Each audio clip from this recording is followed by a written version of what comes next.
प्राचीन काल में मनोहर नगर में एक ब्राह्मण रहता था। वो ब्राह्मण भगवती जगदम्बा का भक्त था। नित्य प्रति माता की पूजा अर्चना करता था। उस ब्राह्मण की अति संस्कारवान तथा सुंदर सुमति नाम की कन्या थी। जब ब्राह्मण प्रतिदिन दुर्गा माता की पूजा कर हवन करता तो वह कन्या वहां उपस्थित रहती थी। एक दिन वह कन्या अपनी सहेलियों के साथ खेलती हुई पूजा में उपस्थित होना भूल गई।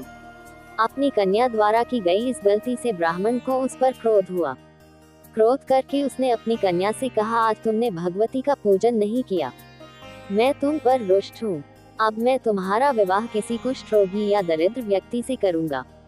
पिता द्वारा कहे गए इन शब्दों से सुमति आहत हो गई और अपने पिता से बोली, मैं आपकी कन्या हूँ, हर तरह से मैं आपके अधीन हूँ, जिससे आपकी इच्छा हो मेरा विवाह उसी से कर देना, पर मुझे वही मिलेगा जो मेरे भाग्य में लिखा होगा।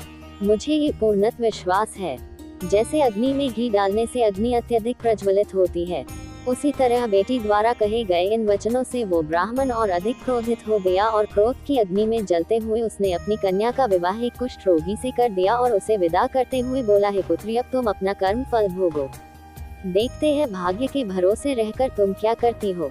वो कन्या ऐसा पति पाकर दुखी थी, लेकिन उसने सोचा कि भाग्य के लिखे को कोई नहीं मिटा सकता। ऐसा सोचकर वह अपने पति के साथ वन में चली गई। वो रात्रि उन दोनों ने बहुत कष्ट से व्यतीत करी। सुमति की ऐसी दशा देखकर देवी भगवती वहां प्रकट हुई और बोली, पुत्री, मैं तुम पर प्रसन्न हूँ, तुम जो चाहे मुझसे मांग सकती हो। एकाएक अपने सामने दिव्य प्रकाश रूपी शक्ति को देख वो हाथ जोड़कर खड़ी हो गई और बोली, आप कौन हैं और मैंने ऐसा कौन सा पुण्य किया है जिस वजह से मुझे आपकी कृपा प्राप्त हो रही है। उसके यह वचन सुन मां ने उसे कहा, मैं आदि शक्ति भगवती जगदम्बा हूँ, मैं तुझ पर तेरे पूर्व जन्म के पुण्य के प्रभाव से प्रसन्न हूँ, तू जो चाहे मुझसे मांग ले। कन्या ने हाथ जोड़कर माता से पूछा, माँ, मैं पूर्व जन्म में कौन थी और मैंने ऐसा क्या किया जो आपकी कृपा मुझे प्राप्त हुई। माता रानी बोली, सुनो, पूर्व जन्म में तुम एक निषाद अर्थात भील की स्त्री थी। तुम अति पतिव्रता और मुझ में आस्था रखने वाली थी। एक दिन परिस्थितियों के वशीभूत होकर तुम्हारे पति ने चोरी करी। चोरी करने से राजा के सैनिक उसके साथ साथ तुम्हें भी ले गए और ले जाकर कारागृह में डाल दिया। वहां तुम दोनों 9 दिनों तक रहे। वहां न तुमने भोजन किया न जल ग्रहण किया। वह समय मेरे नवरात्रों का था और तुम पूरे 9 दिनों तक मेरी आराधना करती रही।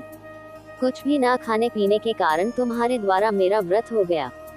उस समय तुमसे जो व्रत हुआ उसके प्रभाव से प्रसन्न होकर मैं तुम्हें मनवांछित फल प्राप्त करने का आशीर्वाद देती हूँ। तुम्हारी जो इच्छा हो मांग लो।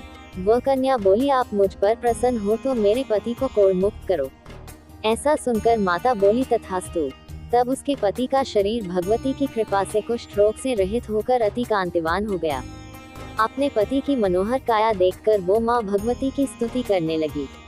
हे माँ, आपने मेरा उद्धार किया है, आपको मेरा बारंबार प्रणाम है। ऐसा आशीर्वाद देकर माता अंतर्ध्य हो गई। दोस्तों, जो भी मनुष्य इस व्रत को भक्ति पूर्वक करता है वह इस लोक के सुखों को भोग कर अंत में मोक्ष को प्राप्त करता है। जय माँ दुर्गा।